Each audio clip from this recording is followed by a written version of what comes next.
ሰላምታችን በያላችሁበት ይድረስ የተወደዳችሁ የቻናላችን ቤተሰቦች የዕለቱን አዳዲስና የተመረጡ መረጃዎች ወደ እናንተ ማድረስ እንጀምራለን። በደፈጣ የተካኑት የቤተ አማራ ጀግኖች የአገዛዙን ኃይል አመድ ማድረጋቸው ተነግሯል። በጎጃም ደንበጫ አምድ ላይ የተመዘገበበት ውጊያ ተካሂዷል። የአገዛዙ ቁልፍ ወታደራዊ ሰዎች ከድተው ወደ ፋኖ መግባታቸው እየተነገረ ነው። የአማራ ህዝብም አሁንም ከፋኖ ልጆቹ ጎን መቆሙን አረጋግጧል። ከባድ ጥቃት ሊፈጸም እንደሆነ መረጃዎች ወጥተዋል። በዝርዝር እናስደምጣችኋለን። በአማራ ፋኖ ብሔራዊ ንቅናቄ ምስራቅ አማራ ቀጠና ምኒልክ እዝ 106ኛ ኮር 22ኛ ክፍለ ጦር 3ኛ ሻለቃ የተሳካ የደፈጣ ኦፕሬሽን በመፈጸም ድል አስመዝግቧል። የድሃን ልጅ የቀን ስራ ከሚሰራበት እየገፈፈ ሳያሰለጥን ለስልጣን ማስጠበቂያ ጦርነት የሚማግደው የብልጽግናው አገዛዝ እንደ ሁልጊዜውም ዛሬም የድሃን ልጅ ያለምንም ወታደራዊ ስልጠና የመከላከያን ዩኒፎርም በማልበስ ወደ አማራ ክልል አስገብቶ የአማራን ህዝብ ጨፍጭፍ ብሎ በሰጠው ትዕዛዝ መሰረት መነሻውን ጋሸን አድርጎ ወደ መቄት ሲጓዝ በነበረ የብርሃኑ ጁላና የአረጋ ከበደ ጥምር ሰራዊት ላይ እርምጃ ተወስዷል። የ22ኛ ክፍለ ጦር 3ኛ ሻለቃ ገጣጢት በተባለ ቦታ ላይ በወሰደው መብረቃዊ ጥቃት 3 የጁላ ሰራዊቶች ሲደመሰሱ 5ቶቹ ደግሞ ከባድ ቁስለኛ ተደርገው ወደ ሆስፒታል የገቡ ሲሆን ቀሪው የምርኮኛው ብርሃኑ ጁላ ሰራዊትም በደረሰበት ቅስፈታዊ ጥቃትና የተኩስ እሩምታ ተደናግጠው ወደ መጡበት ጋሸና እግሬ አውጪኝ ብለው ፈርጥጠዋል። ሽሽትን እንደ ነፍስ አድን የመጀመሪያ አማራጭ የሚጠቀሙት የብርሃኑ ጁላ ወታደሮች ቀን የገጠማቸውን ዕለት እጃቸውን በአካባቢያቸው ለሚገኝ ፋኖ እየሰጡም ይገኛሉ። በአፋብኃ ቴዎድሮስ እዝ 109ኛ ኮር 99ኛ ክፍለ ጦርም ከ3 በላይ የጠላት ምሽጎችን በመስበር በርካታ ኃይል ሙትና ቁስለኛ ተደርጓል። ከደንበጫ እስከ አማኑኤል ከተማ ለ5 ተከታታይ ቀናት መስመር ሙሉ በሙሉ ዘግቶ የመንገደኛ ስልክ የአንገት ሐብልና ገንዘብ ሲዘርፍ የሰነበተው የጠላት ኃይል በ109ኛ ኮር 99ኛ ክፍለ ጦር ተርቦች መብረቃዊ ጥቃት የተሰነዘረበት ሲሆን በርካታ የጠላት ኃይል ሙትና ቁስለኛ በማድረግ ወደ መጣበት ደንበጫና አማኑኤል ከተማ እንዲፈረጥጥ ማድረግ ተችሏል። አይበገሬዎቹ 99ኛ ክፍለ ጦር አባላት ባደረጉት አውደ ውጊያ የጠላትን 3 ምሽግ በመደረማመስና ከምሽግ ምሽግ በመደረማመድ ጠላትን በቆፈረው ጉድጓድ ቀብረውታል። በአውደ ውጊያው 10 የጠላት ኃይል የተደመሰሰ ሲሆን 13 ከባድና ቀላል ቁስለኛ ማድረጋቸውን አውደ ውጊያውን የመራው የ109ኛ ኮር ዘመቻ መምሪያ ኃላፊው 10 አለቃ ንብረት ደሴ ገልጿል።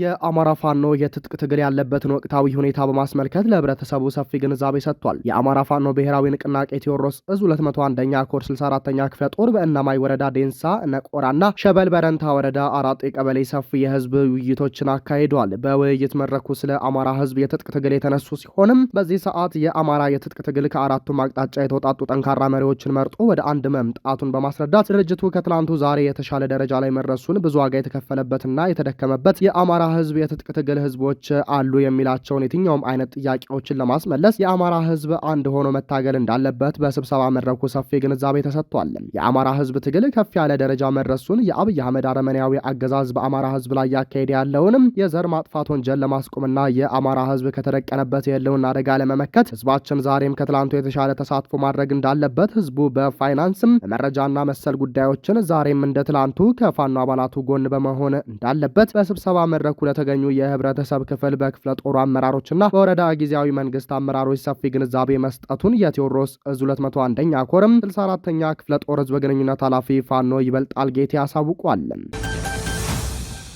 የሰራዊቱ ቁልፍ አባላት ፋኖን እየተቀላቀሉ መሆኑን በአማራ ፋኖ ብሔራዊ ንቅናቄ ቴዎድሮስ እዝ 102ኛ ኮር 33ኛ ክፍለ ጦር ገለጸ።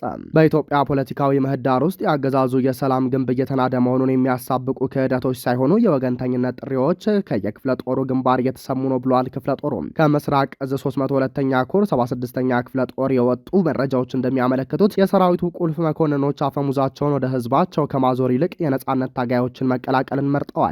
የአገዛዙ የሁለተኛ ሬጅመንት መሪ የመቶ አለቃ ተክሉ አጃቢ 10 አለቃ ተቀባ ሙሃባውና ምክትል 10 አለቃ ታደለ ገበያው ክብር አዳማና ከገነት አቦ ትጥቃቸውን አሟልተው በአፋብኃ ቴዎድሮስ እዝ 102ኛ ኮር 33ኛ ክፍለ ጦርን ተቀላቅለዋል። እነዚህ መኮንኖች ተራ ወታደሮች ሳይሆኑ የጦር ሜዳ ውሎንና የሰራዊቱን ስነ ልቦና ጠንቅቀው የማያውቁ ስትራቴጂስቶች ናቸው። የእነሱ መውጣት ለብልጽግና ሰራዊት የሞራል ውድቀት፣ ለፋኖ ደግሞ የስትራቴጂካዊ የበላይነት ማረጋገጫና ተደማሪ ጉልበት ተደርጎ ተወስዷል።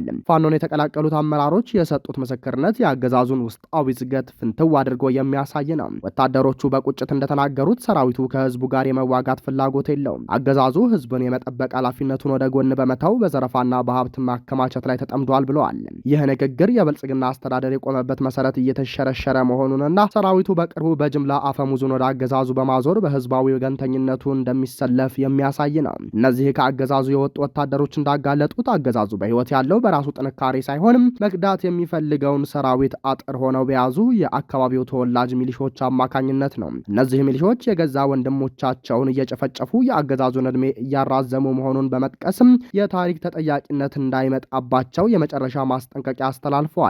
በተመሳሳይ በጀነራል ሰለሞን ኢታፋ የሚመራው ደቡብ እዝ አባላቶችም በቡድንና የነፍስ ወከፍ መሳሪያ በመያዝ ፋኖን ተቀላቅለዋል። የፋሽስቱ ብልጽግና ሰራዊት ከያቅጣጫው እየፈረሰ ሲሆን የደቡብ እዝ 202ኛ ኮር 30ኛ ክፍለ ጦር አባላቶች አንድ ስናይፐርና አንድ ጥቁር ክላሽ ከነሙሉ ትጥቁና ተተኳሹ በመያዝ ምኒልክ እዝ 102ኛ ኮርን ተቀላቅለዋል። አመራሮቹም አቀባበል አድርገውላቸዋል። ከመከላከያ ኮብልለው ፋኖን የተቀላቀሉት ዘመቻ መሪና ስናይፐር ተኳሽና አሰልጣኝ አባላቶች ከፍተኛ መኮንኖች የሚያወርዱልንን ተልእኮ በመጀመሪያ ፋኖን እናጠፋለን፣ ቀጥለን ወያኔን እናጠፋለን፣ በመጨረሻም ኤርትራን በመዋጋት ወደብ እናስመልሳለን እያሉ ነው ሲሉም የብልጽግናን እብደት በመግለጽ ለዚህ ውሳኔ መብቃታቸውን ተናግረዋል። በሌላ ቀጠናም ዘመቻ መሪውንና ኦፐሬተሩን ጨምሮ የ11ኛ እዝ የብልጽግና መከላከያ ሰራዊት አባላቶች ፋኖን ተቀላቅለዋል።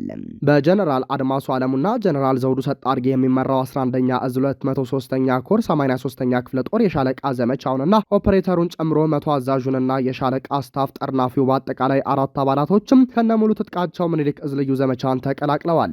አመራሮቹም አቀባበል አድርገውላቸዋል። የብልጽግና መከላከያ ሰራዊት 11ኛ እዝ 203ኛ ኮር 83ኛ ክፍለ ጦር በሰማዕቱ አርበኛ ፍሬው አለና በተሰየመ ዘመቻ 2 ሞርተር፣ በርካታ የቡድንና የነፍስ ወከፍ መሳሪያ ብሎም እግረኛ ሰራዊቱን ጨምሮ በልዩ ዘመቻ መማረኩ የሚታወስ ሲሆንም አሁንም የአንድ ሻለቃ 4 አመራሮች ከነሙሉ ትጥቃቸው ምኒልክ እዝ ልዩ ዘመቻን ተቀላቅለዋል። በቀጣይም ልዩ ዘመቻ መምሪያው ኮብልለው የሚወጡ የሰራዊቱን አባላቶች ለመቀበል ቅድመ ዝግጅቱን ጨርሶ መቀመጡን አስታውቋል።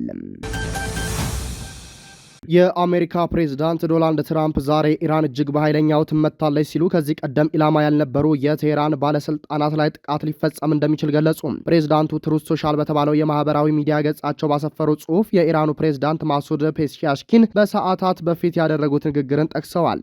ፔስኪያን የኢራን ጥቃት የተፈጸመባቸው ጎረቤት ሀገራት ይቅርታ ጠይቀው ከአሁን በኋላ ቀድመው ጥቃትም ካልፈጸሙ በስተቀር ጎረቤቶች እንደማያጠቁ ተናግረው ነበር። ትራምፕ በልጥፋቸው ኢራን ይቅርታ መጠየቋንና በመካከለኛው ምስራቅ ለሚገኙ ጎረቤቶቿ እጇን መስጠቷን እንዲሁም ከአሁን በኋላ ወደ እነርሱ እንደማተኩስ ቃል መግባቷን ገልጸዋል። ይህ ቃል የተገባው በማያቋርጠው የአሜሪካና እስራኤል ጥቃት ምክንያት ብቻ ነው ብለዋል።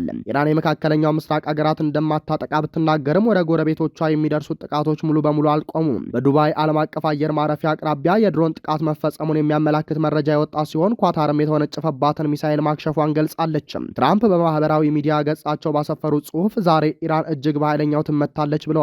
የአገሪቱ ጦርም ጥቃት የሚፈጸምባቸው አዲስ ኢላማዎች እየለየ መሆኑን ገልጸዋል። ፕሬዝዳንቱ ሙሉ በሙሉ የሆነ ውድመትና እርግጠኛ ሞት የማድረስን ሀሳብ በከፍተኛ ሁኔታ እያጤኑት እንደሆነ ጠቅሰዋል። በአዲሱ እርምጃ ኢላማ የሚሆኑት እስካሁን ድረስ ጥቃት ሊሰነዘርባቸው ያልታሰቡ አካባቢዎችና በርካታ ሰዎች እንደሆኑም ጠቁመዋል። ይህ የሚሆነው በኢራን መጥፎ ባህሪ ምክንያት ነው ያሉት ትራምፕ ተጨማሪ መረጃ አልሰጡም። ክቡራንና ክቡራት አድማጭ ተመልካቾቻችን ለሰዓቱ የነበረን መረጃ ይህንን ይመስላል። ጤና ይስጥልን።